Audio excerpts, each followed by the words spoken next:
Ang African savanna, isang malawak na kapatagan sa Afrika, ay isang kahangahangang simponya ng pagtitiis at pagpapanatili ng buhay.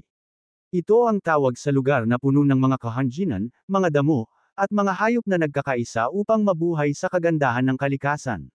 Sa African savanna, makikita ang iba't ibang uri ng mga hayop tulad ng mga elepante, leon, zebra, giraffe, at marami pang iba. Ang mga ito ay nagkakasama-sama sa kanilang likas na kapaligiran, nagtutulungan upang mabuhay at makamtan ang liwanag ng araw. Ang mga leon ay nagtungo sa kanilang mga dating biktima, naghanap ng pagkain para sa kanilang kaharian. Ang mga elepante ay naglalakad sa kapatagan, naghahanap ng mga daan para sa kanilang komunidad.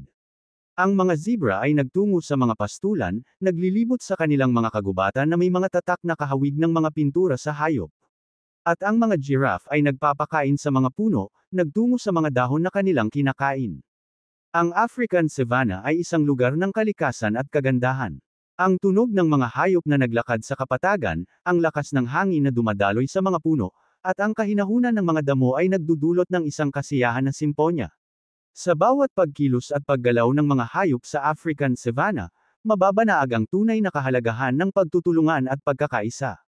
Sa kabila ng mga hamon at pagsubok na kinahaharap, ang mga hayop ay nagpapatuloy sa paglaban para sa kanilang buhay at para sa kanilang komunidad. Ang African savanna ay isang natatanging lugar na nagpapakita ng kagandahan ng kalikasan at ang kakayahan ng mga hayop na mag-adapt at mabuhay sa matinding kapaligiran. Ito'y isang paalala na dapat nating pangalagaan ang ating kalikasan at ang mga nilalang na naninirahan dito. Sa bawat paglakad sa African savanna, at sa bawat tunog na naririnig mula sa kalikasan, tayo'y inaanyayahan na magmahal at pangalagaan ang ating kapaligiran. Ang African savanna ay isang simponya ng buhay na nagpapaalala sa atin na tayo'y bahagi ng isang mas malaking sistema ng buhay na dapat nating pangalagaan at ipagmalaki. Upang maunawaan ang katotohanan ng African savanna, mahalaga na pangalagaan natin ang kalikasan at ang ekosistema nito.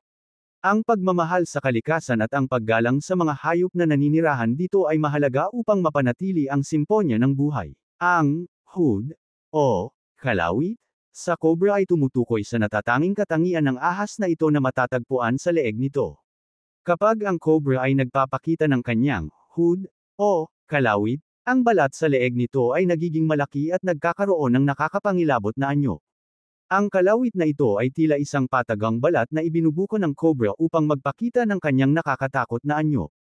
Ang hood, o kalawit, ay isang bahagi ng katawan ng cobra na may mga espesyal na kalamnan at buto na nagbibigay daan sa kanila na magawa ito. Kapag ang cobra ay nagpapakita ng kalawit, ang mga kalamnan sa leeg nito ay nagpapalaki at nag-iiba ang hugis ng balat. Ito ay nagdudulot ng pagkalat ng balat at pagtaas ng anyo ng cobra.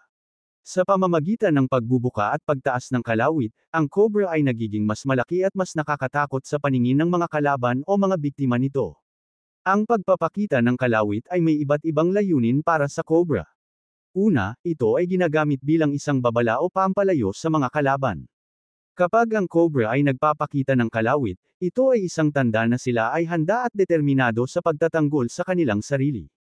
Ang nakakatakot na anyo ng kalawit ay nagpapakita ng kanilang lakas at kakayahang manindigan.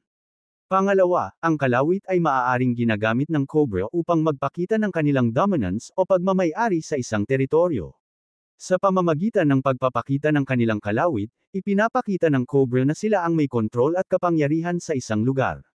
Ito ay isang paraan ng komunikasyon sa ibang mga cobras at iba pang mga hayop na nagpapahayag ng kanilang posisyon at pangangasiwa.